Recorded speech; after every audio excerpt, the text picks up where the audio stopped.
Halo, selamat datang di channelku. Namaku Mom Thea dan aku punya anak perempuan namanya Leia.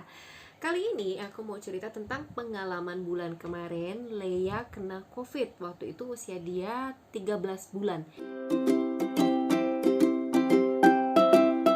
Ini pengalaman aku masih fresh banget ya, karena baru terjadi bulan Juli kemarin.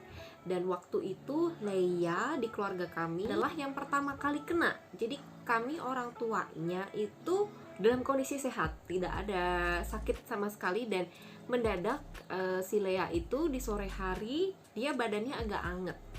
Awalnya saya pikir tuh dia kemungkinan besar tumbuh gigi, karena anak umur segitu giginya memang lagi banyak yang tumbuh. Di hari pertama dia mulai panas itu semuanya masih normal, makannya masih normal, kegiatan dia masih normal, kemudian tidur juga normal, semuanya masih normal. Keesokan paginya demamnya itu makin tinggi. Saya masih tetap kasih obat penurun panas paracetamol yang biasa dikonsumsi, jeda per berapa, saya lupa, 4 jam sekali ya. Saya udah mulai konsultasi sama dokter anak, tapi masih online via aplikasi, karena waktu bulan Juli itu COVID lagi tingginya banget di kota saya. Dan saya nelponin ke semua rumah sakit, harus waiting list, bener-bener itu bukan cerita rekayasa ya, waiting list itu bener, karena saya nelponin sendiri semuanya. Dan saya juga bingung mau bawa anak saya ke rumah sakit, kan takut, karena waktu itu kita nggak berpikir kalau anak ini COVID, karena dia bener-bener hanya demam aja, nggak ada batuknya, nggak ada pileknya. Oke, dan ini kayaknya udah bukan tentang tumbuh gigi lagi, karena panasnya itu sampai 38,5 ke atas. Saya takut kejang walaupun dia tidak punya gejala kejang. Menjelang malam, saya memutuskan untuk bawa Leia ke rumah sakit ibu dan anak yang memang saat itu sepi. Dokter jaga waktu itu memberikan resep obat tambahan pendamping paracetamol, itu ibuprofen, tapi yang dimasukin lewat dubur. Bentuknya kayak peluru kecil kayak gitu. Begitu saya kasih obatnya, bukannya anak ini sembuh atau turun panasnya, justru dia langsung diare seketika. Nggak nyampe lah 2 menit sejak obat itu masuk, dia langsung diare. Ketika saya datang ke dokter, dokternya pun tidak ada pembicaraan mengarah ke oh anaknya ibu ini COVID loh, enggak. Dokter ini curiganya sama dengan saya, antara DBD atau kalau dokter bilang ada kemungkinan dengan flu Singapore. Terus ketahuannya COVID gimana nih? Sekarang itu syarat kalau kita mau rawat inap di rumah sakit, kita harus ada PCR atau swab lah minimal gitu kan, baik untuk si pasiennya dan yang mau nunggunya. Disitulah kemudian ketahuan baru kalau anak saya itu ternyata COVID. Dari pengalaman pemeriksaan itu, satu yang pasti beda, demamnya anak COVID dengan demam biasa atau dengan penyakit lain adalah dikasih obat apapun nggak turun-turun. Itu bedanya. Terus kemudian tidak ada gejala lain yang menyertai. Misalnya kalau demam berdarah ada bintik-bintik di kulit, kalau misalnya flu Singapore ada ruam di punggung. Kalau COVID ya udah panas-panas aja gitu, nggak ada jam-jaman, nggak ada waktu-waktuan, dan nggak ada misalnya disertai mimisan gitu kan. Nah itu mungkin dicek ada gangguan di apanya, dan tidak ada radang juga ya. Jadi anakku itu tidak ada radang di sininya, dia nggak ada. Yang terjadi lainnya pada Leia adalah dia sangat amat tidak aktif. Leia ini termasuk anak perempuan yang aktif dan heboh gitu setiap harinya. Tapi begitu dia kena COVID, dia itu langsung jadi pendiam. Bahkan pada film YouTube favoritnya pun dia nggak peduli gitu, dia nggak respon. Yang dia mau cuma tidur. Dia selalu diajak apa, lari ke kamar gitu untuk tidur. Tapi tidurnya sendiri pun juga nggak tenang. Tidurnya tuh kata dokter kemungkinannya adalah dia nyeri kan di tulang gitu.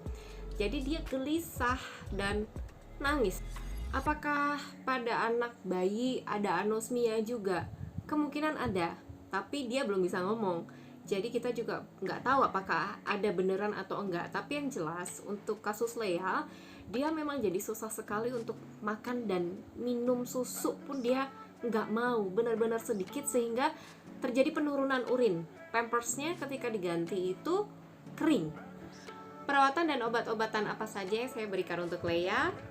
Sebelumnya saya mau kasih disclaimer bahwa saya bukan tenaga medis dan saya tidak pernah mempelajari atau sekolah medis. Jadi yang saya kasih di sini infonya benar-benar murni pengalaman saya yang tentunya dikonsulkan dengan dokter spesialis anak yang jadi langganan anak saya.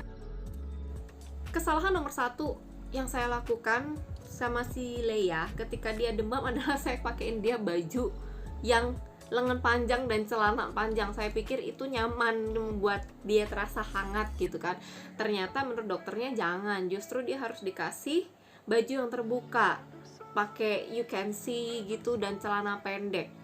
Justru dengan begitu uap panasnya akan keluar. Itu saya salah sih, karena saya pikir kalau dia bajunya tebel gitu kan keringetan. Itu old school banget ternyata. Yang kedua, kalau mau kompres pakai air biasa, air kran, atau pakai air hangat, jangan pakai air es. Dan saya nyoba pakai plester kompres itu yang anak-anak, nggak ngefek. Kalau ada anak dari moms yang kena covid dan susah makan, tips saya begini, jangan saklek dengan tekstur. Kadang-kadang ada ibu-ibu yang dia kan udah harus nasi gitu. Dan jangan saklek juga dengan itu tadi. Jangan saklek juga dengan 4 sehat 5 sempurna. Harus ada protein hewani, nabati, dan lain-lainnya. Itu skip aja dulu Bu ya. Yang penting dia mau makan, itu saya udah syukur banget. Untuk ukur panasnya sendiri, karena saya pakainya termogan, dan sebenarnya menurut saya termometer digital itu lebih akurat, cuman susah banget makein ke anak 13 bulan kan. Jadi untuk termogan saya taruh di beberapa titik, di sini,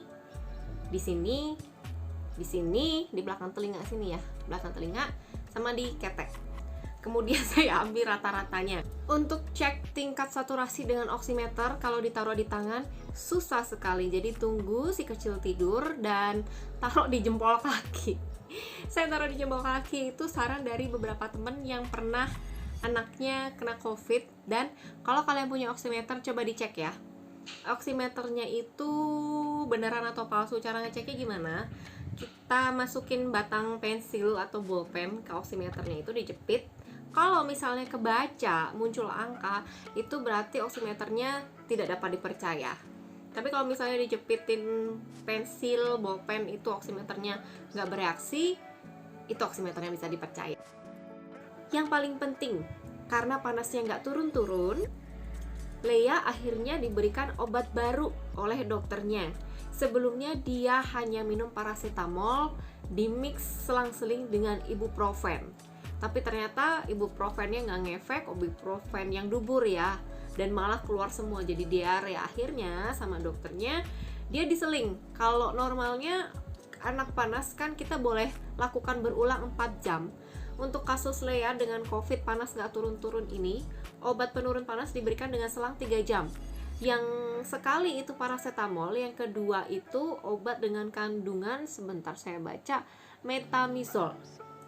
Metamizol ini dia lebih untuk penurunan panas karena peradangan dan infeksi. Obat lain yang dikonsumsi Leia itu zinc. Zincnya 2 kali sehari, pagi dan sore. Kemudian dia juga minum obat ini K3 dengan dosis yang cukup tinggi untuk anak-anak, itu 400 IU. Sekali aja sehari, obatnya ditetesin ke lidah, itu udah. Untuk antibiotik Leia nggak konsumsi ya, tapi dia konsumsi antivirus, dan antivirus ini diminumnya 3 kali sehari, dan 1 botol antivirus itu kurang lebih bisa untuk 4 hari, 5 hari.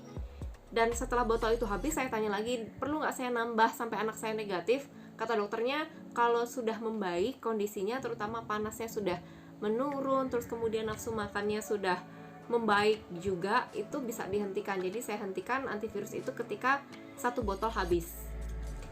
Efek samping yang kata dokter kadang-kadang terjadi pada anak covid adalah karena dia males makan dan males minum, kan mulutnya kering. Mulutnya kering, di Leia ada muncul sariawan. Kemudian dia dikasih 1 obat Saya sebut merek kalau yang ini karena saya nggak ngerti kandungannya apa. Mereknya Nimiko. Itu untuk mengatasi sariawan pada bayi. Jadi di pipet diteteskan di area yang kena sariawan itu, di situ 2 kali sehari. Saya biasanya kasih sebelum makan. Oh ya lupa, kalau untuk kasus si Lea, dia nggak ada batuk pilek ya, karena kemungkinan besar karena saya sudah vaksin dia influenza dan PCV. Saya kasih ini nanti gambaran di sini artikel dari WHO bahwa vaksin influenza itu sangat disarankan untuk anak-anak karena mereka belum bisa menerima vaksin COVID. Jadi kalau misalnya punya dana lebih, ada baiknya anak yang belum bisa menerima vaksin COVID diberikan vaksin influenza, syukur-syukur sekaligus sama vaksin PCV. Sampai di sini dulu cerita saya tentang pengalaman COVID di anak usia 13 bulan. Kalau misalnya memang info ini bermanfaat, kasih like-nya, jangan lupa subscribe dan share ke teman-teman lain yang butuh info ini. Kalau misalnya ada yang mau ditanyakan, silahkan tinggalkan komentar atau bisa juga DM Instagram saya. Kalau saya bisa jawab, pasti saya bantu. Terima kasih, bye-bye, see you next time.